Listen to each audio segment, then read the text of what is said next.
Bonjour à tous, ça va? Vous m'entendez bien?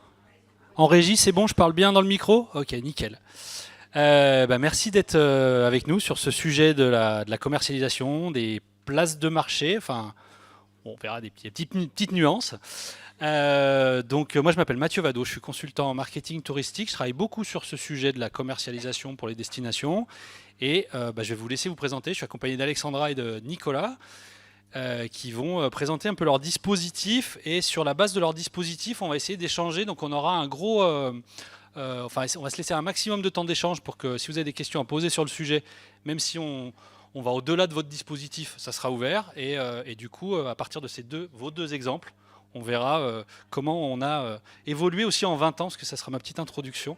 Donc Alexandra, je te laisse peut-être Oui, l'honneur de de commencer. commencer. Je t'en prie. Donc bonjour, donc moi je m'appelle Alexandra Carletti, je travaille pour la destination Esterel Côte d'Azur qui est située dans le sud-est de la France, dans le Var. On travaille pour 5 communes de l'Est-Var, on est basé à Saint-Raphaël et je suis chef de projet pour le projet de commercialisation et de promotion des activités de loisirs qui se nomme Expérience Côte d'Azur, dont on va parler. C'est Nicolas François, je travaille pour l'Agence régionale du tourisme Grand Est. Le Grand Est, pour situer si vous êtes perdu, c'est la Champagne, l'Ardenne, la Lorraine, les Vosges et l'Alsace. Et je suis directeur digital, du pôle digital commercialisation et de la plateforme Explore Grand Est. Et c'est ce qu'on va parler aujourd'hui. Et c'est ce dont on va parler. Oui, voilà, on va analyser vos dispositifs. Donc à l'initial, on devait avoir 3 intervenants. On a eu un désistement. Compte tenu du fait qu'on voulait garder beaucoup de place à l'échange, j'ai dit bon, à 3 intervenants, c'est moi qui vais présenter vos dispositifs de façon très autoritaire. Et du coup, là, on aurait pu faire autrement, mais on va rester un peu sur ce modèle-là. Et ce qui va se passer, c'est qu'on va être dans un jeu d'échange. Donc c'est plutôt moi qui vais présenter sur la même base, un peu comme si je faisais un benchmark en fait des dispositifs. Et puis vous allez compléter mon propos. Juste avant l'exercice, vous avez fait peut-être plusieurs ateliers, donc il y avait toujours ce truc, il y a 20 ans. Back to the future, retour vers le futur. Qu'est-ce qu'on disait il y a 20 ans? Et l'exercice était assez drôle, parce que moi, il y a 20 ans, je débutais sur la commercialisation. Oui, je sais, ça date un peu. Donc on va avoir des trucs, vous allez voir, c'est assez drôle. Enfin, moi, ça m'a beaucoup amusé. Et ça m'a rappelé des souvenirs. J'ai d'ailleurs galéré à retrouver de la donnée sur le web d'il y a 20 ans, en fait. C'était pas si simple que ça. Et il y a 20 ans, ce qu'on disait, et c'était notre ami Guy Raffour qui disait ça. Guy, il nous a marqué, hein, c'était vraiment le sujet. Et puis tous les ans, on regardait les taux de progression. Et en 2004, du coup, on disait que 30% des Français partis avaient préparé leurs vacances sur Internet. Ça, je pense qu'il y a des jeunes dans la salle qui doivent totalement halluciner. Et pire, 12% avaient sorti leur carte bleue pour réserver tout ou partie du séjour. Voilà ce qu'on disait il y a 20 ans. Et puis on voyait les taux de progression, on avait des taux de progression à 2 chiffres sur les deux aspects. Sur la recherche, là on voit plus 21% par rapport à 2003, et plus 8 sur le côté résa en ligne, quoi. Voilà. Et ça a augmenté comme ça pendant jusqu'à ce qu'on arrive à la maturité de ce secteur-là. Et aujourd'hui, on a d'autres bouleversements avec l'IA. Mais à l'époque, le bouleversement, c'était la digitalisation, quoi. C'était Internet, quoi. La question à se poser aussi derrière, c'était les 70%, ils faisaient comment, en fait, s'ils ne passaient pas par Internet? C'était ça la question. Alors, il y avait des gens qui avaient des habitudes déjà, heureusement pour eux, donc ils appelaient leur famille, leurs collègues, comme aujourd'hui, hein, d'ailleurs, et puis ils allaient, voilà. Et puis il y en a qui appelaient les services loisirs accueil. Ça parle, ça, ou pas? Voilà. Ils appelaient les services loisirs accueil, on recevait une brochure des hébergements, hein, avec au maximum une vignette photo, donc une seule photo quand même, hein, avec un descriptif qui était plutôt bien fait. Et puis on choisissait, là il y avait une zone de risque qui était énorme, parce qu'on choisissait un hébergement. Sur une photo. Alors les labels à cette époque-là, ils étaient là pour ça, pour rassurer. C'est-à-dire qu'avant, quand tu étais Gîte de France ou quand tu étais Clé Vacances, tu avais été sélectionné et c'était déjà un gage de rassurance. Et effectivement, on avait des clients qui étaient extrêmement fidèles à leurs hébergements parce que quand ils avaient trouvé un truc bien, le risque qu'ils prenaient à en prendre un autre sur un catalogue avec juste une photo, il était énorme. Voilà. Il n'y avait pas les avis clients, il n'y avait pas les galeries photos, il n'y avait pas tout ce qu'il y a aujourd'hui. Voilà. Et ça, c'était il y a 20 ans. ça ne nous rajeunit pas tout à fait. Et ce qu'on disait aussi, c'est que le web va désintermédier la distribution du tourisme, que les agences de voyage physiques sont mal barrées, que les tours opérateurs vont se faire éclater et que les SLA sont mal barrés également, voire vont disparaître. Il y a des prophéties qui se sont réalisées, d'autres moins. 20 ans après, j'ai voulu juste faire un focus sur le côté le web va tout désintermédier. Le mythe du circuit court, quoi. Le mythe, parce qu'en fait, quand on regarde le poids des filières et de l'intermédiation aujourd'hui, on en est là. Taux d'intermédiation sur l'hôtel, à nuancer un tout petit peu, les chiffres d'IH qu'on a ne portent que sur les ventes en ligne. Donc il y a la part de vente téléphonique, donc prenez 60%, et je pense qu'on est à peu près dans la réalité sur l'hôtellerie. C'est-à-dire 60% des ventes dans l'hôtellerie sont intermédiées par un OTA, par quelqu'un. Voilà. Et Booking, évidemment, dans l'affaire, il fait 43% des ventes des hôtels en Europe. Voilà, 43% des ventes en ligne, pardon, il faut être précis. Mais à 80% dans l'hôtellerie, c'est des ventes en ligne. Voilà. Les campings, je n'ai pas sourcé. Il y a peut-être des gens de l'hôtellerie de plein air, ils ont peut-être plus de chiffres que moi. Moi, c'est du pifomètre, mais on est à peu près juste, je pense. C'est une filière qui a su complètement résister à l'intermédiation, notamment parce qu'elle est hyper fédérée. Parce qu'il y a un seul syndicat qui est puissant, qui a fait une charte des bonnes pratiques de l'hôtellerie de plein air, parce qu'ils se sont... Enfin voilà, et puis parce qu'entre eux, s'il y en a un qui bat sur Booking, il prend des cailloux des autres aussi. Hein. Donc 10%. C'est marrant, parce que pour Booking, c'est presque plus intéressant de vendre des campings que vendre des hôtels. Et le panier moyen de l'hôtellerie de plein air, il est quand même... Bon, ils ont bien résisté parce qu'ils sont fédérés, parce qu'ils sont unis, parce que, je ne sais pas... Parce qu'ils ont de la clientèle captive aussi fidèle, parce qu'il y a de la saisonnalité, c'est multi-raisons. Voilà. Oui. Alors il y a des groupes effectivement aussi, comme Yellow Village par exemple, où c'est même dans leur ADN, le regroupement c'est maîtriser notre commercialisation, dans les règles du jeu même du groupement. Donc oui, vous avez raison, complètement. Et les locations de vacances, 75% d'intermédiation, dont Airbnb. Airbnb, le maître incontesté de la filière. Ce que vous voyez comme chiffre, c'est mondial. Vous avez 73% de l'inventaire. L'inventaire, ce n'est pas les ventes, hein, c'est juste le stock. Est-ce que j'ai le stock ? 73% des locations de vacances, de l'inventaire des locations de vacances, les études qui ont été américaines, qui ont été faites, on peut les critiquer, mais enfin bon, voilà. Ils ont 73% de l'inventaire de toutes les locations de vacances dans le monde. Voilà. Et ils ont l'offre en fait. Hein, ils ont presque toute l'offre. Et c'est toujours marrant, en fait, le test, regardez le nombre de gîtes de France que vous avez sur un périmètre, et puis sur RDNA, vous regardez combien vous avez d'Airbnb. Voilà. Donc, ils ont souvent toute l'offre, enfin une grosse partie de l'offre. Et les activités, ce qui va nous intéresser avec le dispositif d'Alexandra, on est plutôt à 6% aujourd'hui en moyenne de taux d'intermédiation selon Focusrite, qui est au niveau mondial. Hein, voilà. Donc les études peuvent être, voilà, c'est des moyennes. Hein, voilà. Donc voilà où on en est aujourd'hui. Donc ouais, le web va désintermédier, ouais, ça dépend, pas partout. Voilà. Donc la question qui est sous-jacente à vos deux interventions, enfin en tout cas vos deux dispositifs, c'est aujourd'hui en 2024, c'est quel modèle on a en matière de commercialisation quand on est une destination. Donc il y a les vôtres qui sont en place et qui fonctionnent. Il y en a sans doute d'autres. Moi, j'ai voulu donner une vue d'ensemble en fait, de ce qu'on pouvait faire. C'est assez schématique. J'aime bien commencer par cette approche-là. Ça montre tout ce qui est possible de faire. Ça ne veut pas dire qu'il n'y a pas des impasses. Hein. Vous êtes une destination et vous voulez vendre de l'hébergement sec, notamment de l'hôtellerie. Votre concurrent direct, c'est Booking. Est-ce que c'est une bonne idée ou est-ce que ce n'est pas une bonne idée ? Je vous laisse libre de regarder. Mais on a beaucoup d'offices de tourisme qui sont positionnés sur du B2B avec du groupe, par exemple, et puis ça apporte un vrai service. On a des CRT qui font du B2B avec des tours opérateurs. On a très peu de ventes privées, d'ailleurs, tu vois, dans l'institutionnel, il y a peut-être un créneau. On a en B2C des dispositifs centrés sur les activités, ce que tu fais avec Expérience Côte d'Azur. Voilà. Et donc après, donc ça c'est les choix de vertical qu'on peut prendre, pour parler un peu technique. Et après on a des modèles de commercialisation qui s'appliquent dessus. On a un modèle qui est un modèle assez classique des centrales de résa par exemple, qui est un modèle vendeur. C'est-à-dire la destination mobilise l'offre et contractualise avec le client et prend la responsabilité de la vente. Et s'il y a de l'assemblage, elle doit être agent de voyage pour le faire. Donc généralement, on est agent de voyage derrière pour faire ça. Centrale de résa. Voilà. Même un office de tourisme qui a un outil comme WeLogin, par exemple, et qui va vendre ses visites guidées. Et voilà, il est aussi sur ce modèle-là. Modèle place de marché, c'est le modèle qui est développé sur Expérience Côte d'Azur, où on fait de l'intermédiation, c'est-à-dire qu'on va créer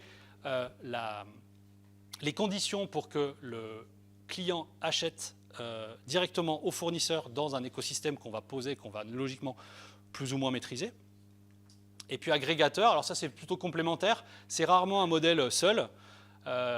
Les plus anciens se rappellent peut-être d'Exatourisme, c'était 100% agrégateur. Ça n'a pas bien fonctionné. Mais une centrale de résa qui va sourcer directement sur The-Edge ou sur Reservit pour avoir de l'hôtellerie, elle fait aussi de l'agrégation. Donc c'est souvent mixte. Voilà. Et on verra que je t'ai qualifié finalement en place de marché, mais il y a aussi une logique d'agrégation quelque part dans ton dispositif. Promoteur, c'est je fais la promotion de l'offre et j'oriente sur les dispositifs de vente individuels des prestataires, plutôt le modèle Explore Grand Est. Et accompagnateur, j'ai mis ça parce que ça me semblait intéressant aussi, et c'est une posture que je trouve assez intéressante, c'est de dire, bon, je fais le deuil de ce que je peux apporter moi avec mon dispositif, et je vais me concentrer sur la professionnalisation des acteurs, sur cette question du marketing digital, de l'IA aussi, mais au service du développement commercial, quoi. Donc j'accompagne mes pros à être meilleurs par eux-mêmes pour se vendre mieux. Alors normalement, l'hôtellerie, encore s'il y a des endroits, il y a des choses à faire, hein. Mais ils sont digitalisés au niveau des ventes, ça ne veut pas dire qu'ils ont tous les bons leviers pour vraiment être efficaces sur leur vente en direct. Mais les activités, on l'a vu, c'est un peu le Far West, quoi. Moi, je fais souvent des diagnostics où on a 15, 20... maximum, le maximum que j'ai vu, je crois que c'est 30% de l'offre qui était digitalisée, qui avait un propre système de vente individuel. Donc ça veut dire que là, il y a du travail quand même, hein, globalement. Voilà. Donc soit on le raccorde à un modèle place de marché, c'est un petit peu ta logique, c'est-à-dire on a un dispositif place de marché, mais qui nous sert aussi à faire finalement de la professionnalisation, de l'accompagnement, ça pousse. Avec un modèle promoteur, c'est aussi un petit peu quelque part votre modèle chez Explore Grand Est, puisque la condition, c'est d'avoir un système de vente en ligne, individuel. Donc sous-entendu, j'en ai pas, je ne peux pas jouer. Donc ça, indirectement, ça encourage. Voilà. Ça me semblait intéressant de juste pour poser le décor. Et puis après, si on a besoin de revenir sur des modèles alternatifs, on pourra s'appuyer là-dessus. Ça donne juste une vue d'ensemble, hein. Voilà. Donc je vous propose de commencer. D'ailleurs, on a commencé par Nicolas. On est très courtois. Je ne sais pas pourquoi, c'est comme ça, c'était dans l'ordre des choses. On ne s'est même pas posé la question. On va avoir des problèmes. Donc, Explore Grand Est, alors, on est OK, je fais le déroulé, puis tu m'interromps, si tu dis n'importe quoi, voilà, c'était parce qu'on l'avait prévu comme ça au départ, donc on va rester comme ça. Plateforme régionale qui accompagne les acteurs touristiques dans leur marketing de l'offre et qui valorise le canal de vente direct. Donc, on va voir un exemple du site. Alors, j'ai pris sur mobile, hein, parce qu'il y a la part du mobile d'ailleurs. C'est 80% à peu près. 80%. Ouais. J'ai bien fait en fait du coup. Donc là on est sur la home, effectivement. Ce qui est important de préciser peut-être sur Explore Grand Est, c'est que c'est le site du CRT. C'est le site du CRT, c'est même le site d'attractivité de la région en fait, hein. Voilà. La région n'a qu'un seul site d'attractivité touristique, même le nom de la plateforme c'est touristique, no touristique, culturelle et sportive, parce que c'est vraiment le spectre large et ça inclut ces directions de la région. Donc c'est un élément et c'est des éléments de compréhension. Ouais. C'est plus qu'un site, c'est quasiment un écosystème en fait. Les éléments de compréhension du budget, j'ai envie de peut-être aussi. On est déjà là-dessus. Voilà. Alors, et du coup, l'angle qui a été pris, c'est de dire on va faire la promotion du Grand Est, de la région Grand Est. On pourrait faire le parallèle avec l'Occitanie, par exemple, qui est une nouvelle région qui n'existait pas en fait avant la création de ces régions-là, par l'offre en fait, juste par l'offre, en faisant des propositions d'offres. Donc ce que vous référencez, et ça c'est vachement important à comprendre, c'est pas l'offre au sens l'offre qui est présente dans le SIT, c'est l'offre qui est présentée par un prestataire. Donc typiquement, c'est un week-end amoureux dans un hôtel. C'est pas l'hôtel en lui-même, hein. Ça c'est important à comprendre. Donc ce qu'on a, c'est effectivement des activités, des idées de séjour, des week-ends, et puis on a également des restaurants. Il y a un peu d'itinérance aussi, je crois, dans le dispositif. C'est pas une activité, c'est activité, hébergement, idées séjour et restaurant. Et les itinérances, c'est plutôt un point d'entrée dans lequel on pousse notre offre. Ah oui, dans lequel tu pousses les offres, exact. Là, j'ai pris un exemple, j'ai pris le séjour dans le parc de Sainte-Croix, qui est un parc animalier, qui a des hébergements dans le parc où on peut dormir avec les loups, quoi, hein, globalement. Enfin, avec les loups, je veux dire, en face, quoi. Enfin, il y a une vitre. Tu peux essayer avec les loups directement. On ne dort pas directement dans la tanière avec les loups. Ça, c'est un autre concept. Ça peut être une autre expérience, pourquoi pas d'ailleurs, mais pas celle-là en tout cas. Et donc, vous faites un gros travail d'éditorialisation de l'offre, puisque là, on voit un exemple des infos pratiques, des horaires. Il y a un gros souci du UX aussi sur ce site quand même qui fait vraiment, je trouve, la différence. Et le principe, c'est ce que je vous ai évoqué, donc c'est on bascule sur le site de réservation du prestataire, tout simplement.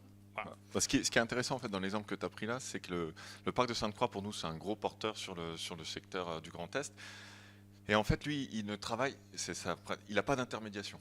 Il a décidé, je me gère tout seul depuis le début, depuis des années qu'il travaille en disant donc lui d'ailleurs Explore il a trouvé ça génial parce que c'était quand même un moyen finalement de mettre en avant son offre. Mais sans avoir d'intermédiation, de commission à payer sur les ventes, etc. Parce qu'il a un produit tellement exceptionnel qu'il se dit j'en ai pas besoin. Et ce qui est sans doute le cas d'ailleurs. Parce qu'à mon avis, il y aura de la queue pour dormir dans les phases-heures. C'est un peu comme les cabanes perchées ou ce genre d'hébergement très insolite où il peut y avoir plus de demandes que d'offres. Et il a sans doute raison d'avoir cette stratégie, clairement. Donc voilà le dispositif dans les grandes lignes. Après, l'idée, c'est de comparer pour moi les dispositifs un peu de la même manière avec la même trame d'analyse si vous voulez. Donc je vais faire un job de consultant qui analyse le dispositif de vente et puis tu complètes et tu dis si je dis n'importe quoi aussi, évidemment. Donc vous référencez des offres qui sont réservables en ligne sur toute la région Grand Est et je vais aller directement sur les conditions d'accès, je te laisse la main sur les objectifs. Ouais. C'est pour faire partie, pour jouer à Explore Grand Est, faut être en Grand Est déjà. Ça paraît assez logique. Il faut faire de la vente en ligne, donc il faut avoir un système de vente en ligne individuel. Il ne faut pas donner un lien booking, ça ne marche pas. Hein. C'est d'accord. Un système Non, alors tu peux, en fait, tu peux quand même, parce que ça veut dire que tu es quand même vendu. Mais en fait, c'est pas ce qu'on privilégie, okay. Parce que l'idée, c'est quand même d'avoir le lien local. Et je t'arrête en fait parce que tu as essayé de nous mettre dans des cases avec les promoteurs, machin. Ouais, c'est vrai. Non, mais en fait, on est promoteur principalement, mais tu disais qu'il y avait des choses complémentaires. On aurait pu mettre promoteur plus agrégateur, on va le voir après, plus accompagnateur. Plus vente. Plus vente, non. Ça, je ne refuse. Vendeur, non. Vendeur, non, c'est faux. Par contre, accompagnateur et agrégateur, c'est intéressant. Tout à fait. Mais volontairement, j'en ai choisi un. Voilà. Et c'était celui qui était le plus à choisir un, c'était celui-là. Mais je suis complètement d'accord. Ouais. Et donc, sur les autres conditions, après, voilà. Si, intéressant aussi, avoir des avis clients corrects. Alors, ça veut dire quoi, avoir des avis clients corrects ? En fait, on les analyse un par un, puis on regarde. En fait, on travaille avec une solution. En l'occurrence, là, c'est Fairguest pour les avis. Qui agrège donc du coup la solution de raccourci, s'ils sont. Peut-être dans la salle. Et c'est une première. Tu as dit tout à l'heure, tu me disais, c'est un peu limite, ça aurait pu être plus. Ouais. En fait, tout ça, c'est pour quand même se donner il y a quand même une qualité d'entrée. C'est pour ça qu'on parle, je crois, peut-être à un moment donné qu'il y a une charte. En tout cas, il y a la charte de la plateforme Explore. Elle est là pour dire ça, pour dire vous devez être prestataire touristique du Grand Est, vous devez vendre en Grand Est. Vu qu'on est frontalier, on a l'Europa Park côté allemand. Europa Park nous avait demandé. Europa Park ne peut pas mettre d'offre tout seul chez nous. Parce qu'il faut que ça soit, par contre, un prestataire à Strasbourg qui dit j'ai un séjour, une nuit à Strasbourg et l'entrée à l'Europa Park, ok, retombée économique sur le territoire. En tout cas, c'est la position qui a été faite. D'accord. Il y a toute cette charte qui reprend tout ce que tu as dit et d'autres choses pour les hébergements, pour être clair. On dit même pour les hébergements, il faut être classé 3 étoiles ou plus. Il y a tout ça qui a été validé et ça a été validé, j'insiste, c'était même politiquement, c'était quelque chose, c'est une démarche collective, c'était pas nous dans notre petit coin en se disant tiens on va se mettre ça, cette volonté d'être quand même à la fois dans quelque chose qui soit inclusif mais en même temps sélectif quoi. Voilà, et entre nous, l'objet n'est d'essayer de refuser personne, c'est-à-dire toujours quand même trouver une solution ou de l'orienter vers d'où l'accompagnement aussi, c'est pas le but de se dire rejeter quelqu'un, c'est quand même pas l'objectif d'Explore, on est quand même plutôt inclusif. En tout cas, voilà, si on n'a pas la moyenne sur une note Fairguest qui, pour le coup, est sur 10, si ma mémoire est bonne, on passe pas. Donc, on passe pas, normalement, on passe pas. Voilà. On aurait pu mettre la note à 7, par exemple, si on voulait être plus exigeant. C'est des critères qui peuvent bouger. En tout cas, vous avez défini des conditions d'accès, dont certaines, honnêtement, on en parle beaucoup. C'est assez rare, finalement, de le voir mis en œuvre concrètement dans les destinations, ça, du coup. Tout le monde sait qu'il faut le faire, mais il y a assez peu de personnes qui le font. Donc ça, je voulais le préciser. Je peux préciser qu'en fait, on n'a refusé personne. Tous ceux qui se sont inscrits ont tous au-delà de la moyenne quand même. Donc peut-être parce que le niveau est bas, un petit peu bas mais en tout cas, d'avoir quelqu'un en dessous de 5, c'était quand même...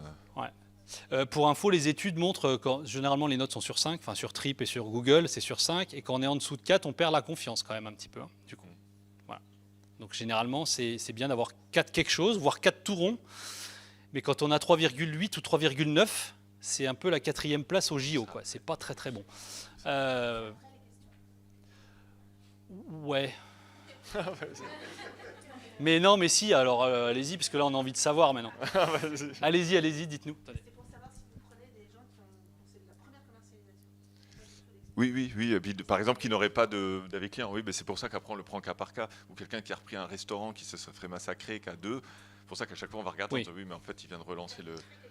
Oui, Quelqu'un qui crée une activité ou qui vient de se digitaliser au niveau des ventes, bien sûr, il est welcome. En fait, voilà. Je disais qu'on était entre nous. Le but, c'est juste d'éviter vraiment ceux qui ne feraient pas d'efforts, en fait.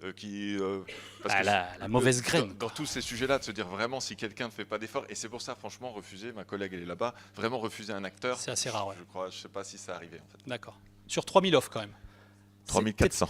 3400. C'est peut-être pas normal que ça soit jamais arrivé, par contre. C'est 2000 prestataires, donc c'est les 2000 prestataires, c'est vrai, tu as raison. Du coup, voilà, peut-être tu veux préciser sur les objectifs, parce que c'est plus ton... Les objectifs, en fait, si c'est les mêmes, heureusement, ou en tout cas depuis le début, en 2021, c'était l'objet quand même de booster le chiffre d'affaires des prestataires, on va le voir, avec des KPIs, indicateurs un peu spécifiques.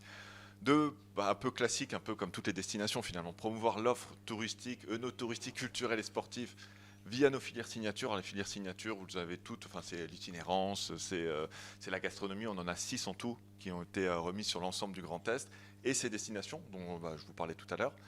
Un truc important, c'est le 3e point, c'est depuis le début, c'est exploiter la donnée pour piloter toutes nos décisions. Et ça, c'est quand même rétrospectivement, je trouvais ça déjà intéressant au début de le faire, mais rétrospectivement, c'est un vrai, je ne sais pas si on dit clé de réussite, mais élément intéressant. On a vraiment mis tout ce qu'il fallait pour avoir de la donnée, l'analyser, que ce soit comportemental ou off, et de nous aider.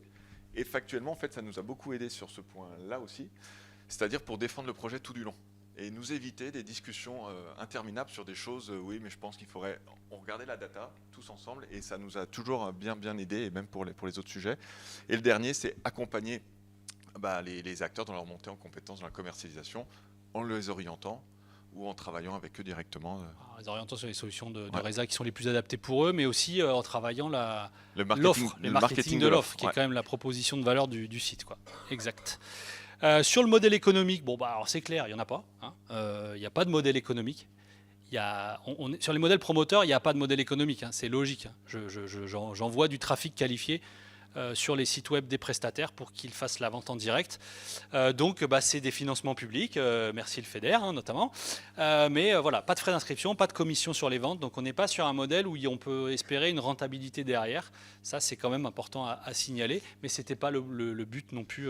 C'était pas le but, et en fait, vu qu'on a créé ce projet, on se souvient en 2021, tous émus, qu'on était encore en fin de Covid, et que c'était un plan de relance en fait que lançait le FEDER, où il y avait des financements qui étaient là. Donc on sait, moi je le vois aussi quand même toujours te dire qu'on s'est donné les moyens de notre ambition en se disant on va aller chercher du FEDER sur des choses. Le FEDER, c'est bien, on va voir qu'on peut lever beaucoup d'argent, mais c'est il y a des restrictions en fait. On peut pas faire ce qu'on veut. Il faut que ça réponde à une sorte de cahier des charges, enfin en tout cas aux besoins. Pourquoi ils mettent en place ce FEDER? Et quand tu rentres dans du FEDER, ça a duré 3 ans.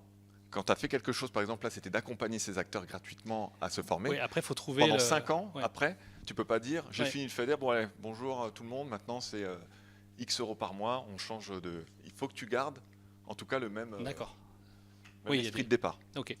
Ce qui est un peu logique aussi. Ce qui est un peu logique, enfin, ce qui est plus honnête en tout cas. Ouais, c'est discutable, on pourrait trouver des contre-exemples. Du coup, sur le plan technique, on va regarder le front et le back rapidement. Donc, on aura la même approche avec Alexandra. Donc, on est sur une base de WordPress avec de la page article qualifiée, taguée, où tout le travail d'éditorialisation de l'offre se retrouve. Et ce bouton réservé avec donc URL UTM, c'est l'idée de faire le tracking des ventes, évidemment, pour la data notamment. Donc là, au passage, un site prestataire d'activité qui propose des offres famille, c'est assez rare, donc vous pouvez apprécier. Donc le lien vers le bouton en tout cas le bouton réservé oriente sur la page du prestataire où on peut retrouver l'offre en question. Et ensuite, on a un autre type d'intégration. Donc là, on a vu qu'on basculait complètement sur les pages et le site web du prestataire. on a aussi certains outils qui sont intégrés donc avec du widget en fait du coup où le tunnel de vente reste sur finalement Explore Grand Est. Alors sans commission sur les ventes pour autant, sans le modèle économique reste le même, mais je vais du coup là c'est quoi comme offre qu'on voit là du coup je sais même pas le widget, c'est Regiondo je pense ça non Oui. Bon peu importe, enfin en tout cas c'est l'un des booking kits. C'est ça. Ouais, voilà. Et donc du coup on a le widget qui s'affiche et on réserve directement sur le site Explore Grand Est la prestation, mais directement auprès du prestataire avec ses conditions générales de vente. Enfin voilà, c'est pas, il y a rien y a aucune relation commerciale à ce moment-là avec le site Explore Grand Est. Non, et c'est vrai que là, quelques minutes sur la question là, parce qu'en fait, ça rejoint sur le côté, quand je disais, on rajoute agrégateur comme fonction plus que promoteur. D'abord, un point de vue technique, on peut voir WordPress, ce qui peut, vous connaissez tous l'outil, ce qui peut peut-être paraître un peu, d'ailleurs, un WordPress pour tout ce site-là, c'est pas un peu light en fait comme système. Tu fais les questions, les réponses. Oui, c'est vrai. Qu'est-ce que tu en penses, Nicolas? Oui, Nicolas, est-ce que ça serait pas un peu light? Est-ce que c'est quand même pas mal comme site? Bah oui, Nicolas.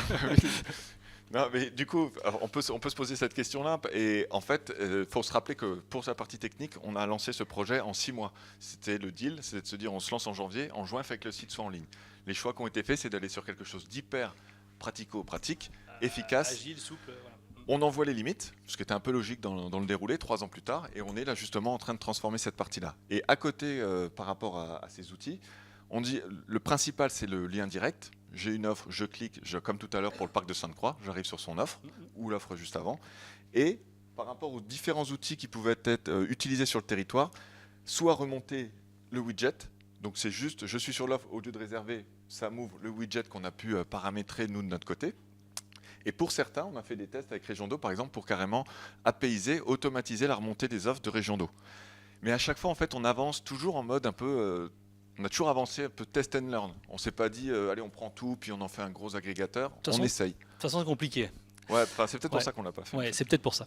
Mais ce qui est intéressant aussi à préciser, tant qu'on est sur ce point-là, ce qu'on a échangé aussi en préparant l'atelier, c'est qu'en fait, les taux de... Alors, pas conversion, mais en tout cas, si, admettons, la conversion, en tout cas, sur les exemples que tu avais fait, même si c'est difficile à tracer pour l'ensemble des offres, etc., donc on ne peut pas en faire un constat exhaustif et fiable, mais que tu avais finalement, c'est pas dit qu'on ait des meilleurs retours en conversion avec une intégration en widget sur la proposition que vous faites sur Explore que sur le modèle d'avant, où on basculait complètement sur le site. Donc ça, c'est une information assez intéressante. C'est hyper intéressant, et en fait, on a du mal à le mesurer du fait de notre position. Quand on clique, on ne sait pas complètement ce qui se passe derrière. On peut le voir tout à l'heure qu'on essaye de le savoir, on arrive à sonder des choses, et on pourrait tous se dire d'un coup, si c'est complètement intégré comme ça, c'est obligatoirement mieux. Parce que du coup, le problème, et là en plus on est dans la version desktop. L'écueil qu'on pourrait avoir, effectivement, on se dit c'est intégré donc c'est mieux, et en fait c'est pas évident. Il faut voir que là sur cette version desktop, ça sort vraiment sur le côté. Quand vous êtes en mobile, pour 80% des utilisateurs, ils se prennent ça directement dessus. Alors on a beau mettre tout ce qu'il faut d'un point de vue même juridique, vendu par la station du Lac Blanc, je clique, vendu, Regiondo, enfin les gens ils ne lisent pas tout ça, et donc il y a aussi des questions, est-ce qu'ils sont réassurés en fait, en se disant mais à qui j'achète là vraiment? Donc le côté de renvoi sur le site du prestataire, moins c'est clair. Il y a ce côté de rassurance, et c'est ce qui nous a fait aussi, parce qu'au tout début du projet on se disait on en fait un, et on va tous aller vers tout doucement une espèce de tout ça sera le modèle final. Complètement. Et en fait, parce que ce modèle-là, et on va le voir en fait sur le site Expérience Côte d'Azur, on a un modèle quasiment similaire, mais avec un modèle économique derrière, avec. Ce qui en plus nous obligerait de faire de l'hybridation à fond, parce que du coup, l'exemple du parc de Sainte-Croix, et j'en ai d'autres, n'est absolument pas sur ces outils de ce type. Et j'ai des très gros porteurs qui sont importants pour venir pousser. On dit toujours, on a du Center Park jusqu'au musée du fer à repasser, que je vous invite à venir visiter, qui existe vraiment. Mais du coup, là, c'est bien d'avoir les gros pour aussi venir finalement de tout ça. Mais les gros, ils sont sur. On a des gros, ils sont sur Safran. Ça, c'est leur techno Safran pour placer les gens dans le bateau. C'est Batorama, Safran. Je ne vais pas me brancher à Safran, moi. Disons qu'il y en aurait beaucoup à l'échelle de la région Grand Est, et là, la liste serait très très longue si tu cherchais l'exhaustivité d'aller chercher. Par contre, est-ce que je peux me permettre de ne pas avoir Batorama qui fait c'est un des plus gros porteurs pour faire des balades en bateau à Strasbourg? Je crois pas. Est-ce que je peux ne pas avoir Center Parks, le plus gros d'Europe? Est-ce que je ne peux tout ça, et un site hybride, je vous laisse un peu imaginer. Je suis pas sûr que ça soit très rassurant pour les gens. Un coup, je commanderai directement sur le site, mais un autre lien, je sortirai. Qu'est-ce que tu vends comme réassurance pour tes utilisateurs? C'est une vraie question, quoi. Ouais, c'est clair. sans parler du panier multiproduit qui est complètement impossible, enfin, etc. En tout cas, voilà, aujourd'hui à date, 2 types d'intégration. Il n'est pas exclu que demain, finalement, vous disiez, bah non, en fait, on va assumer le renvoi sur le site du prestataire, voilà, point, avec un bouton réservé, voir les disponibilités peut-être. Cette discussion qu'on a eue, c'est le bouton réservé.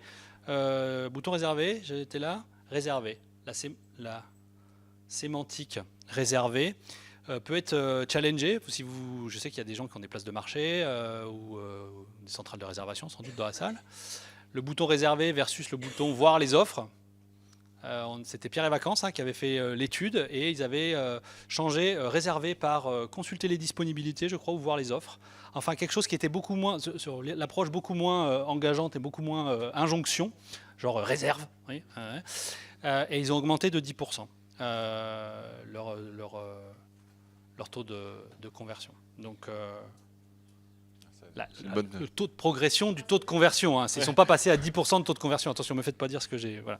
Mais il y a une augmentation de 10% d'amélioration en fait, des ventes. Quoi. Donc intéressant quand même à avoir en tête. Je le place, ça pouvait être toujours sympa à dire. Dernière nouveauté aussi, c'est le site. C'est la fonctionnalité MyExplore. Donc ça, c'est pratiquement en avant-première. Enfin, en tout cas, c'est sorti hier. C'est le compte client. Sur Explore Grand Est, qui est pensé un petit peu en mode Netflix, Spotify, un petit peu, où on a en fait des collections. Donc là, on est par défaut, et c'est ce que j'ai trouvé intéressant. Donc on peut se créer un compte, mais souvent quand on se crée un compte, on arrive sur un espace qui est vide. Là, on se crée un compte et on a déjà finalement un compte qui est pré-rempli avec des collections que vous avez par défaut alimenté et qui donne vraiment toute la mesure de ce qu'on peut faire avec cet outil-là. Et c'est assez intéressant. Je vais faire rapidement parce qu'il faut qu'on passe à Alexandra après. Là, oui, c'était vraiment une brique qu'on n'avait pas travaillée depuis Explore 3 ans. Tout ce qui était fidélisation, c'est pas une brique qu'on a travaillée. Voilà, on a travaillé plein d'autres choses, pas forcément cette brique-là. Et de l'autre côté, c'était toujours notre idée de travailler cette offre. Le site, les offres. On travaille le contenu, tout ce qu'on travaille, c'est au service de notre catalogue d'offres. C'est comme ça qu'on crée des espaces d'inspiration pour remettre nos offres dedans. Et là, c'était de se dire, il y a peut-être une approche très graphique, très marketée de nouveau. On a créé des collections, c'est l'équivalent d'albums. Finalement, on les a travaillé la même chose, comme pour les curieux, je le trouve super sympa. On est là-dessus, on clique sur cet album-là, c'est une collection. On a la collection, elle est montée par Explore Grand Est, qui serait Deezer ou Spotify dans le cadre de toujours un peu de ce rapport avec les deux. Là, on pousse tout de suite nos offres. Là, on est dans le côté d'offres. Ça ne se voit pas là sur la capture. On peut voir sur une carte parce qu'on est dans le monde du tourisme. Ça nous intéresse de voir comment ça va être reçu par les utilisateurs. Après, nous, l'objet, c'est de la fidélisation parce que tout ça, vous l'avez de base. Vous cliquez sur le nouveau MyExplore, vous avez ça. Par contre, dès que vous voulez rajouter une offre à votre favori, rajouter une collection ou avoir des offres vraiment spécifiques, personnalisées pour vous, on vous invite à vous créer un compte.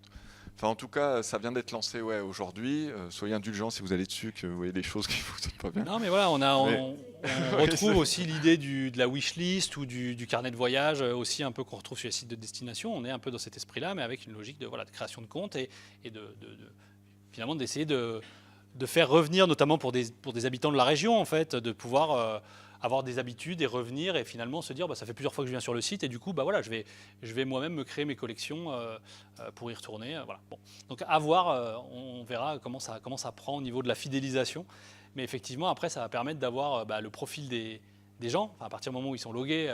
Et là, il y a un autre champ qui s'ouvre aussi pour exploiter cette donnée-là.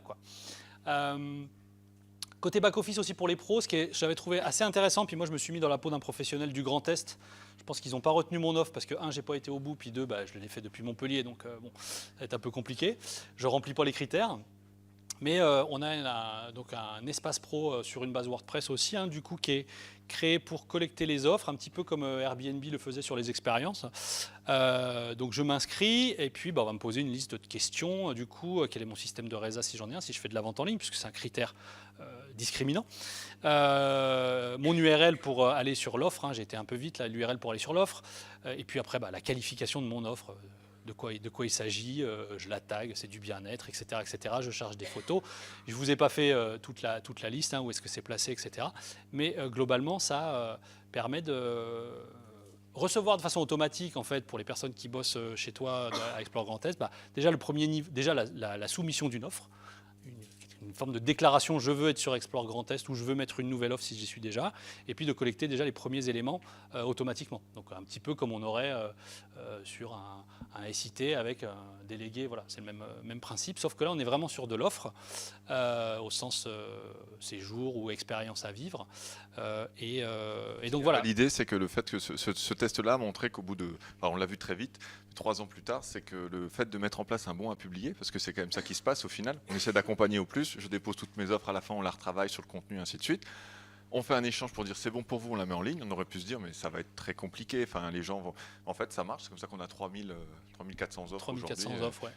Pour 2000 prestataires qui sont tous rentrés dans ce dispositif-là. Et notre objectif, c'est par contre de toujours simplifier, toujours plus ces étapes-là, et d'aller à quelque chose. Et l'IA, c'était l'atelier de ce matin. Et voilà. Et l'IA est utilisée pour la description du contenu avec tout le modèle des offres qui ont déjà été faits. Donc toute la structuration donc pour faire le prompt et une partie de la donnée en tout cas qui provient directement du prestataire qui soumet son offre de façon automatique dans le formulaire. Donc c'est plutôt pas mal et une fois qu'ils ont effectivement publié leurs offres, ils ont dans leur espace le même, c'est le même espace, ils peuvent consulter les performances de leurs offres en termes de taux de visibilité de la fiche et taux de clic finalement sur le bouton réservé, qui changera peut-être de nom d'ailleurs du coup.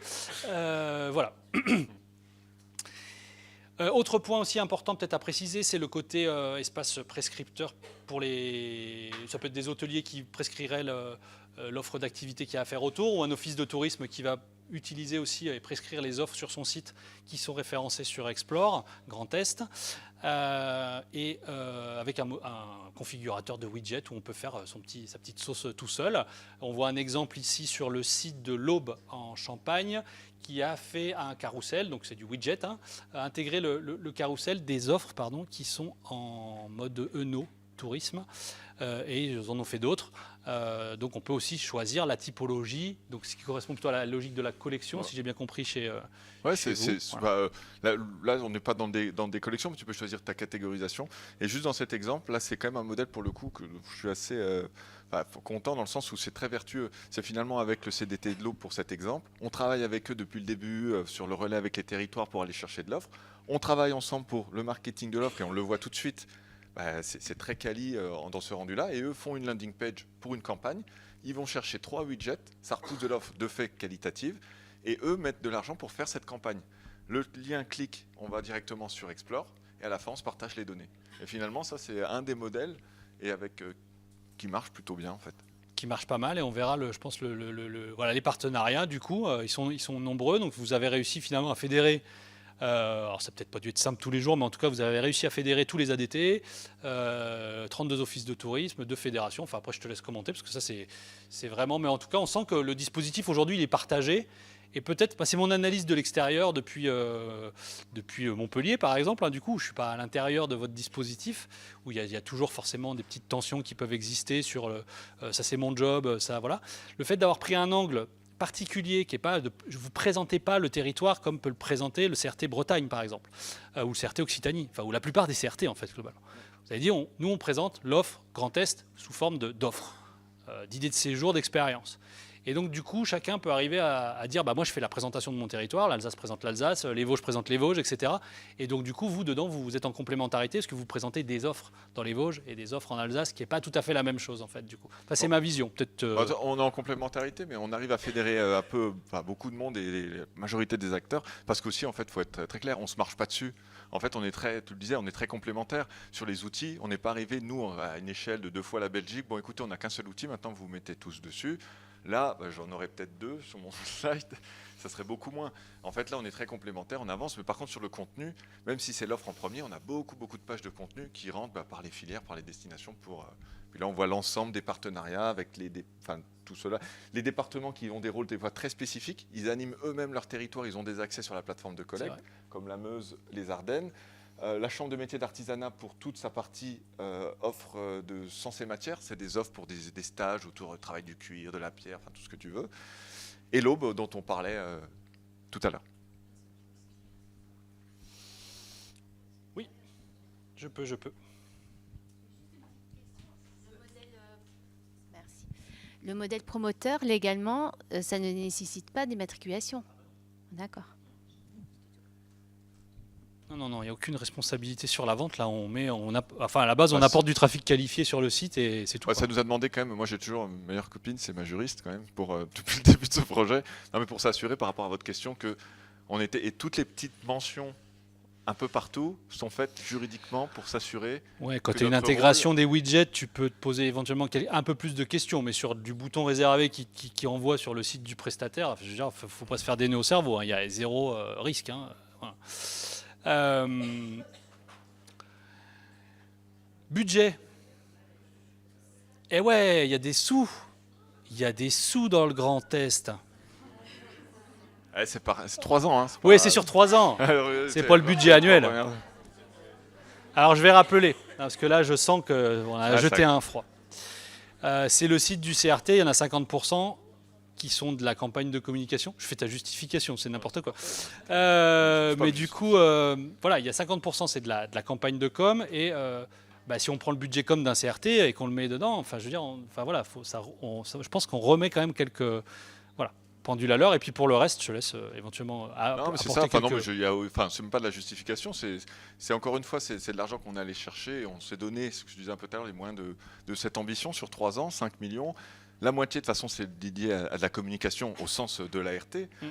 Derrière, même si c'est bien quelque chose de différent, mais la partie contenu qui arrive en bas à 10, vu qu'on a une stratégie SEO depuis le départ, on pourrait la mettre dans c'est de l'acquisition gratuite qu'on travaille. On arrive à 40% de trafic par le SEO. Et derrière, finalement, la partie développement, et il ne faut pas oublier tous les RH qui sont dedans, c'est 20 et 20. Et encore une fois, c'était d'où mon petit truc. Tout à l'heure, tu rigolais quand je disais c'est vrai que c'est un écosystème. Il ne faut pas le voir comme un site, juste dire tiens, c'est un site lambda.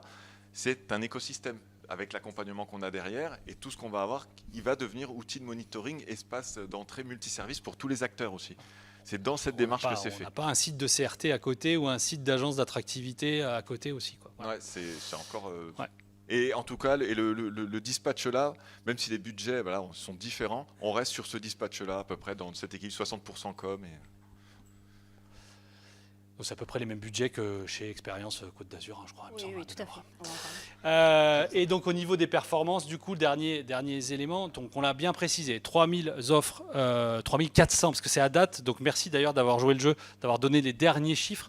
Donc c'est les chiffres du 1er janvier au 30 septembre, là, du coup, 2024, donc on est vraiment sur les chiffres actualisés.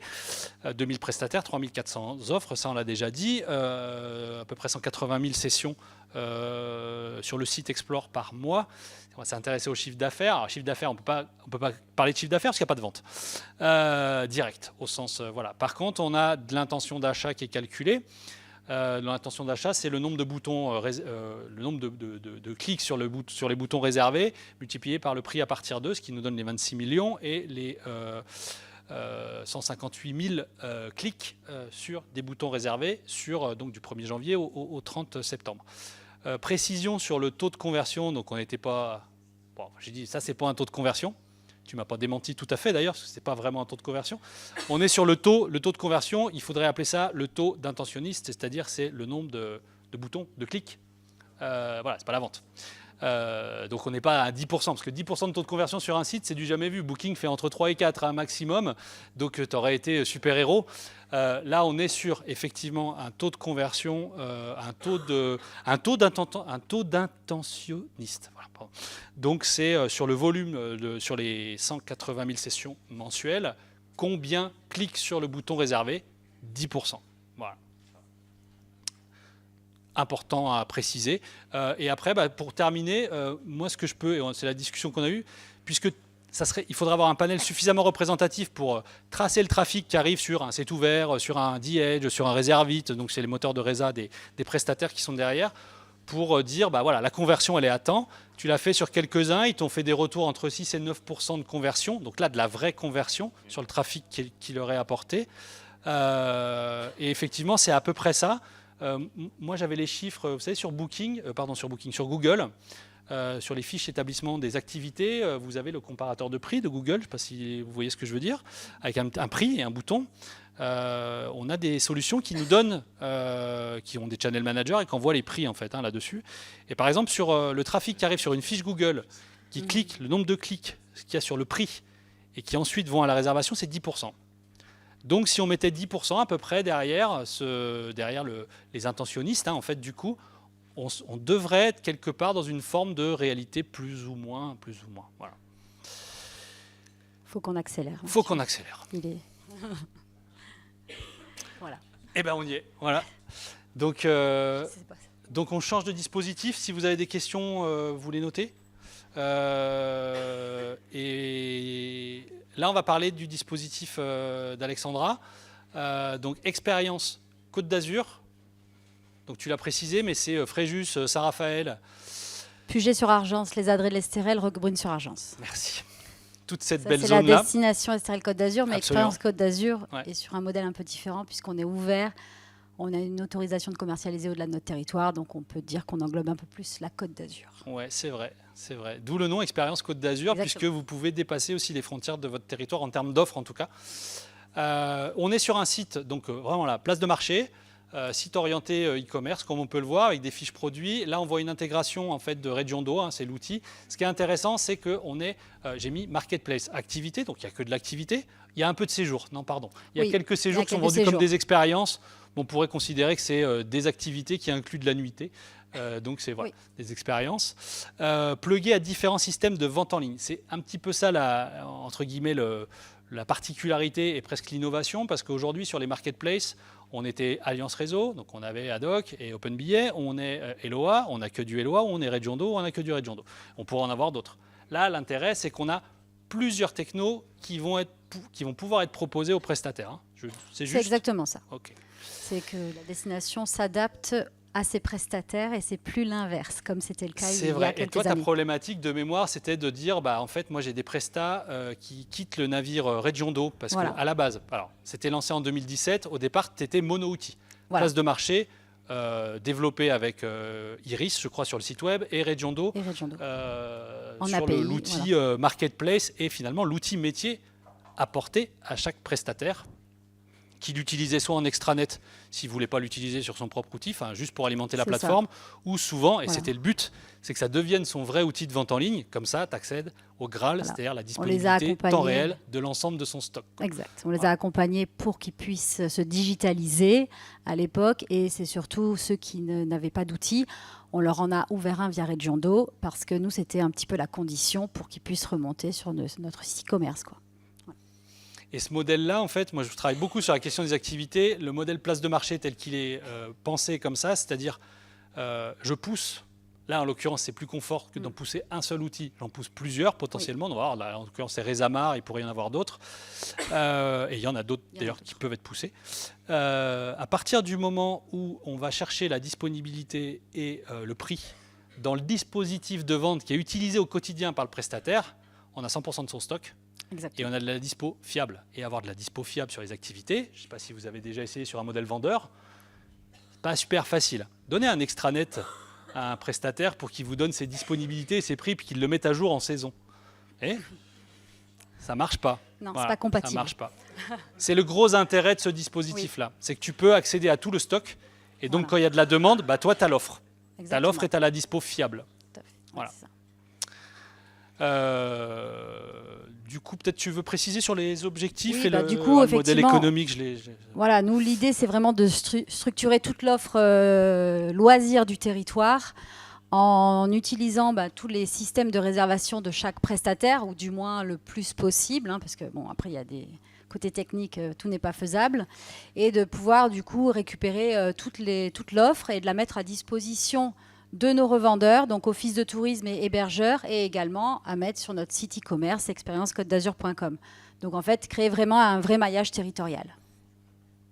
Les conditions d'accès, c'est un peu comme sur le Grand Est, il faut être sur de la Côte d'Azur. Alors les Oui. limites sont un peu plus flottantes quand même. Oui. Où commence et où s'arrête la Côte d'Azur? Ça Vous avez, dépend des prestataires. Vous avez 2 heures. C'est un sujet de disserte localement. Oui, disons qu'on se contente, voilà. on va dire Var-Alpes-Maritimes au niveau bord de mer, quoi. Voilà. Et après, évidemment, le principe, c'est utiliser un système de résa connecté. Donc aujourd'hui, tu travailles avec Regiondo, tu travailles avec Rezamar sur les activités Oui. nautiques. Tu pourrais, avec la solution technologique qui a été développée, donc c'est Green Cube Green et Cube. Bonjour.fun là, Oui. du coup, que tu utilises, On a tu pourrais GuideApp travailler qui avec peut être- GuideApp, voilà. tu pourrais travailler avec d'autres logiciels. Il y a Oui. Willogin aussi qui peut être interfacé C'est ça. depuis peu. Pas complètement, on va rentrer un petit peu plus dans le détail après. Oui. Et le modèle est... Alors si, par contre, si tu contractualises évidemment avec eux, parce que tu prends une commission. Oui. Donc tu On peux a pas un leur contrat envoyer de une facture de commercialisation. commission s'il n'y a pas un Non. contrat à la base quand même, ça se fait pas, c'est pas courtois. On a un contrat de commercialisation incluant la charte, effectivement, enfin incluant toutes les... Après, ce qui est intéressant aussi dans le contrat, c'est que tu as une condition, c'est de négocier aussi au moins, alors, je ne sais pas s'il y a une Oui. période dans l'année, mais au moins un tarif promotionnel sur une des Voilà. offres qu'ils te proposent pour pouvoir avoir un avantage concurrentiel aussi sur le marché et animer tes ventes. Parce qu'animer Voilà. les ventes, pour le coup, en place de marché, c'est souvent plus complexe qu'avec un système vendeur, bien évidemment. Ouais. On leur demande au moins voilà. une de leurs offres soit en promo sur notre place de marché, effectivement, et ça nous permet de communiquer un petit peu différemment et d'être compétitif. Ça va? C'est clair? Ok. Alors sur le côté front, même exercice. Donc on a un site qui est très orienté e-commerce, qui est développé sur un CMS à base de framework open source qui s'appelle Symfony. On voit un exemple là, donc ça c'est la version desk. Avec une fiche produit où le widget de réservation qui est ici provient de Resamar et une autre qui provient de Regiondo. Et on voit que ces deux technos qui sont totalement différentes, pour le coup, qui ont une intégration propre.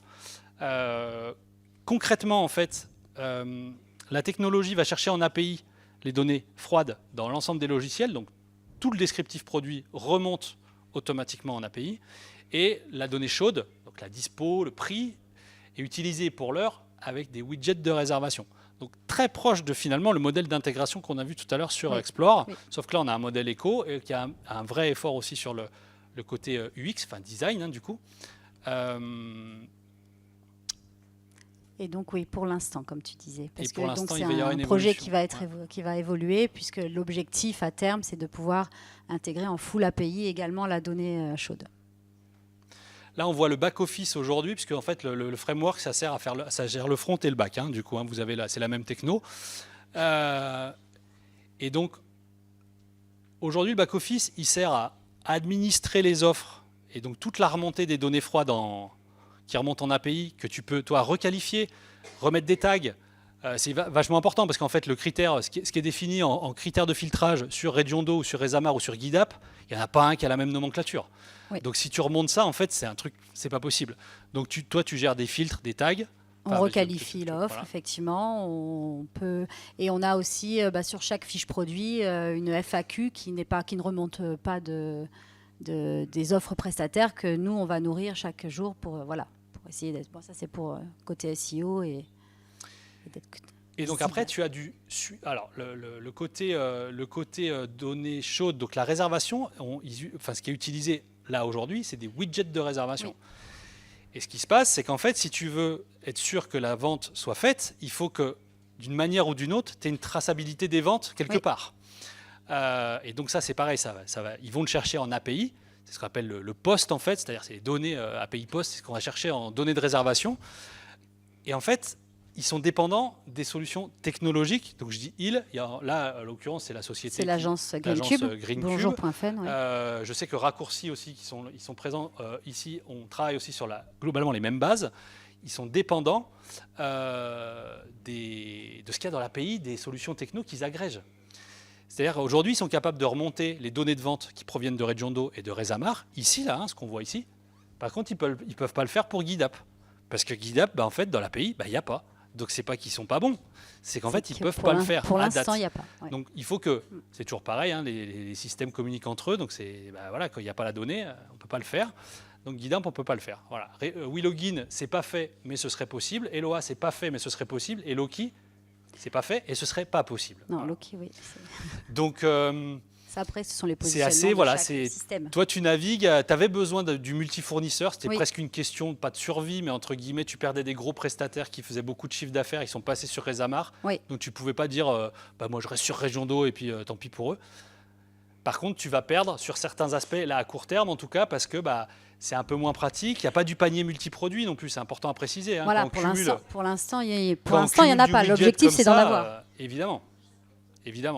L'étape d'après, et c'est pour ça qu'ils veulent intégrer le kit de paiement directement dans la solution, mais il faut qu'ils aient accès à toute l'API Oui. et l'API Post, donc, et sur tous les logiciels interconnectés. Donc il peut y avoir encore un petit peu de jeu. Mais sinon, on réserve prestation par prestation. Alors attention, sur les activités, je vais juste démonter un petit mythe, le mythe du panier multiproduit. On va se calmer quand même sur le panier multiproduit. Il n'y en a quand même pas beaucoup. Voilà. Moi, alors je ne l'ai pas dit, mais il y a 20 ans, j'avais une place de marché, Alliance Réseau. Je l'ai mis en place dans les Cévennes. Et alors le panier dynamique, avec je mets mon hébergement, puis mon activité. Franchement, je l'avais presque acheté pour ça, le truc, en fait. On en a fait 3, donc on n'en fait pas beaucoup. Les chiffres de Get Your Guide, c'est moins de 6% des transactions du multiproduit. Donc, tu fais le deuil de 6% des transactions potentiellement que tu pourrais faire en multiproduit. Au pire, ça va, c'est pas très grave. Vaut mieux garder des prestataires qui te ramenaient peut-être, je sais pas, 5% de l'ensemble du chiffre d'affaires que... voilà. Ça, c'est pour la petite précision. Alors, je vais essayer d'aller accélérer un petit poil. J'oublie des trucs, Alex, ou pas, du coup Non, là, non, au niveau le back-office, effectivement, qui est administrable et à terme, voilà, on aura tout. Ce back-office-là nous sert à nous. Et puis, chaque office de tourisme, là, on en parle juste après, peut-être, voilà, le module revendeur. Effectivement, il y a un module revendeur qui permet à des partenaires, donc ça peut être un office, mais ça peut être un hébergeur aussi, ça qui est intéressant. Exactement, voilà, on le déploie depuis cette année, donc en fait, on va former les hébergeurs pour un petit peu leur apprendre à utiliser la solution qui est très simple, parce qu'il faut que ce soit simple, et du coup, leur proposer qu'ils puissent mettre tout ou partie de l'offre sur leur site internet, sur leur newsletter, ou alors pousser une offre spécifique à un client qui est au comptoir, en leur envoyant un SMS avec le lien qui est traqué pour que le client réserve quand il rentre dans sa chambre le soir. Je voulais voir les offres VTT. Hop, le soir, tranquillement, il regarde. Et s'il réserve, l'offre, elle est traquée comme provenance de cet hôtel qui a fait le conseil. Voilà, donc ça, c'est important pour nous. Ça fait partie de notre maillage et de ce qu'on veut atteindre à terme. Et on est en train de le déployer. Là, on a une quinzaine d'hébergements pour l'instant. Et puis, les offices de tourisme qui l'utilisent et qui l'ont beaucoup utilisé cet été. Et ça fonctionne. Ça permet de ne pas mettre la pression au client quand il est au comptoir. Dire, vous les réservez tout de suite? Non. Attendez, je vous envoie les offres, regardez tranquillement sur la plage. Hop, et il réservera plus tard. Il y a deux aspects. Il y a le configurateur de widget. Donc je peux être prescripteur de l'offre en mettant le widget sur mon site. Le avoir à faire autour de l'hôtel, par exemple. Puis je peux choisir d'ailleurs les activités que je mets. Et je fais un widget et je le mets sur mon site. Et donc, du coup, ça vous apporte des ventes et du trafic potentiellement. C'est intéressant. Et puis, l'outil de prescription face à face, presque de conciergerie, où je t'envoie un panier préfiguré en tapant dans la base de données des offres que le client va réserver finalement sur la marketplace en ligne. Mais c'est intermédié par l'hôtelier ou par un conseiller en séjour. C'est ça? Voilà. Oui, c'est ça. Donc, plutôt pas mal, effectivement. La grosse équipe Expérience Côte d'Azur. Donc Aurélie et moi. Aurélie qui est là. Oui. On applaudit. Et puis on a un petit renfort saisonnier. Bon, après, on se fait accompagner par des agences, mais bon, c'est vrai que voilà, sur le. Alors techniquement, vous êtes un peu plus que. Oui, 2,25. Bon. Voilà. Tu as un call center quand même. Juillet-août. Juillet-août, parce que c'est très saisonnier, évidemment, sur cette zone-là. Oui, puisqu'on a, il y a le site e-commerce, il y a aussi effectivement le guide papier qu'on distribue, pour lequel il y a notre numéro de téléphone, donc les gens nous appellent. Et c'est vrai que dans le loisir, on a encore besoin de conseils, beaucoup. Donc on a le chat qui fonctionne très bien. Ouais. On va certainement passer au chatbot avec l'IA, mais pour l'instant, on n'a pas l'IA pour ça. Voilà. Mais voilà, effectivement, on fait pas mal d'animations extérieures aussi en saison, donc on a besoin du renfort pour l'été, puisque effectivement, on est la saisonnalité chez nous, c'est très important. Et les prestataires. On part sur le. Alors le budget, c'est ce qu'on disait à peu près pareil. Ouais, je pense qu'on est pas mal par rapport à Explore Grand Est. Oh, ça va, je taquine. Non. Hein? Par an. Oui, oui, par an, effectivement. Donc on voit la ventilation du budget, puis peut-être on va aller aussi sur la. Donc je pense que voilà, c'est. T'as mis les RH qui prennent. Forcément, c'est logique, il y a une bonne partie. Tech et com. Après, on va laisser la place aux questions, mais important pour le taux de conversion est à 2,5, donc ça c'est quand même très très bon pour un site de. On n'est pas vraiment sur un site de destination, donc faut pas comparer non plus avec un Un site de destination, vous avez la moitié du trafic qui vient pour voir l'agenda, et si vous avez des webcams, ils vont venir voir les webcams. Oui. Ça vous tue votre taux de conversion. Donc il faut savoir l'interpréter. Là, on est sur un site qui a une vocation e-commerce, la proposition de valeur, elle est réserve des activités, c'est clair. C'est exactement Mais n'empêche que les 2%, c'est bien, quoi. C'est un beau taux de conversion. 750 activités, donc ça c'est au plus haut de la au saison. plus haut de la saison, voilà. 141 prestataires, et puis après voilà, vous avez les éléments à l'écran. Peut-être Alex, tu veux peut-être le 67% du trafic SEO, ça c'est une information aussi Oui. importante. Bah, c'est vrai que c'est un petit peu le nerf de la guerre aujourd'hui. On travaille énormément les contenus, enrichit IA, ou on fait le nouveau site nous permet de faire beaucoup de pages expérientielles, de pages d'inspiration. Donc on travaille énormément justement des thématiques toute l'année, et donc je pense que ça aide énormément effectivement à la visibilité. Maintenant, voilà, après on devait parler des difficultés ou du challenge, ça sera effectivement le côté compétitivité avec les gros OTA qui inondent un petit peu le marché du loisir, Ouais. dont on a parlé, et savoir comment nous, en tant que destination, on va réussir à rester compétitif. Bon, on a plein d'idées, il y a des leviers, notamment je parlais des prix promo. C'est vrai que ça, pour nous, c'est vraiment, ça nous permet de travailler tous nos contenus un peu différemment de ce qui peut être sur Google. Vous avez des questions par rapport à ce dispositif-là, et éventuellement aussi par rapport à le dispositif qu'on a eu avant? Je peux rester sur ces chiffres-là si vous avez des questions qui sont liées à ça. Il y a peut-être des explications aussi qu'on peut donner par les chiffres. Oui. Notamment par rapport à la région Grand Est, quid de la base de données en fait? Oui. Le SIT, c'est à part, parce que je suppose que toute l'offre n'est pas donc présente sur Explore Grand Est, puisque c'est quelque chose qui est fait par le prestataire. Donc quid des autres en fait? Il y a une autre porte de sortie ou Bonne question. Alors le SIT, en fait, on s'en sert depuis le début. C'est notre base de prospection, pour être tout à fait clair. Au départ, c'est ça qui nous donne quels sont les acteurs qu'on peut aussi solliciter, est-ce que les acteurs sur le territoire. Le SIT nous sert pour la deuxième partie, c'est que ça va nous servir là demain, l'innovation, enfin pas l'innovation, la nouveauté, c'est qu'on va remonter les événements, fêtes et manifestations issus du SIT, pour que là, je suis sur le centre Pompidou-Metz, on pourra tout de suite avoir à côté, voilà, il y a l'exposition Japon, donc on va s'en servir de cette manière-là. Et le demain, c'est d'arriver, en avant-première, je ne dois pas en parler, mais non, moi je trouve que c'est le Doctolib de ce qu'on. C'est-à-dire que quand je vais chercher un musée sur la Explore, il va me sortir. Je crois que depuis le début, on ne parle pas comme bien, hein, donc il reste une minute. Quand on recherche un musée sur Explore, il va vous sortir par exemple les 50 musées qu'on a. Et dans le Grand Est, il y en a peut-être 150.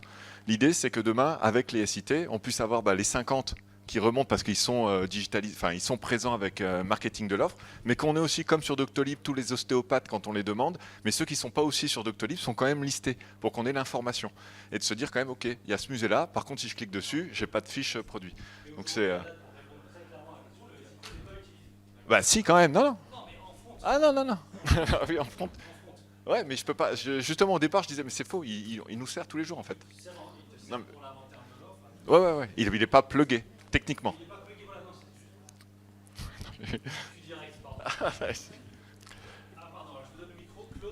Ouais, moi j'ai une question pour les deux. Est-ce que l'initiative vient à la base d'une demande des pros, ou est-ce que vous avez dû aller les chercher? Et j'ai une question spécifique pour le Grand Est. Qu'est-ce que vous ferez quand vous aurez mangé le budget européen? Alors,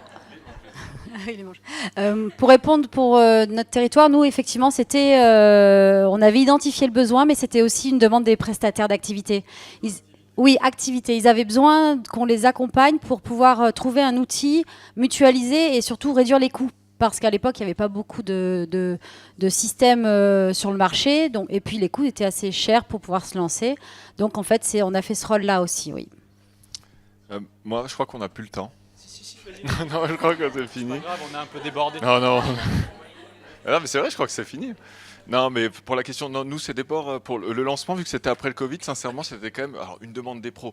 Il y avait un besoin et on a reçu ça après comme retour en disant heureusement, il y a eu ça qui a été lancé parce que ça nous a aidé à nous relancer justement après le Covid, et c'est un projet en les accompagnant et tout ça. Donc ça venait plutôt des pros et du contexte au moment où on l'a lancé.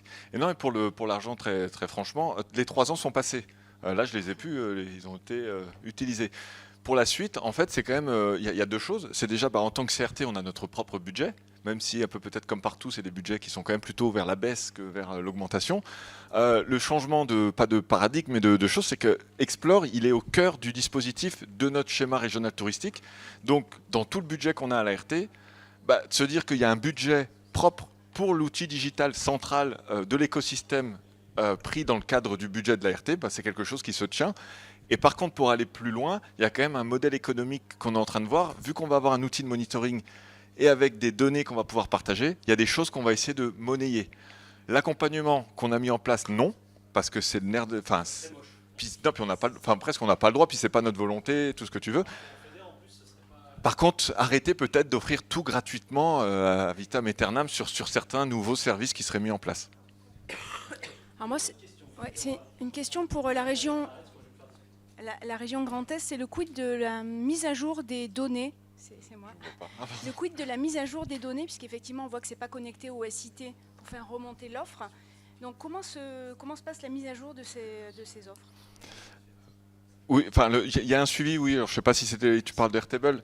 Toutes les offres qui sont, mais c'est pas pour la mise à jour.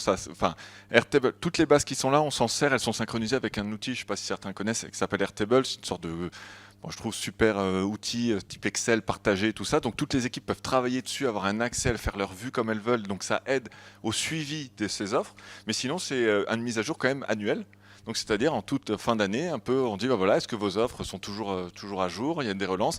Et là, on est dans de l'automatisation d'ailleurs pour leur envoyer leurs statistiques.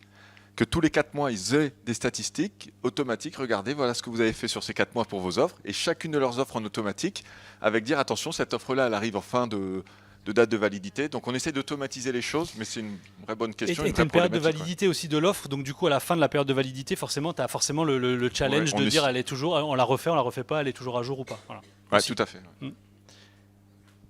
On est très en retard. Est-ce qu'il y a une dernière question ? Merci beaucoup. Merci à vous.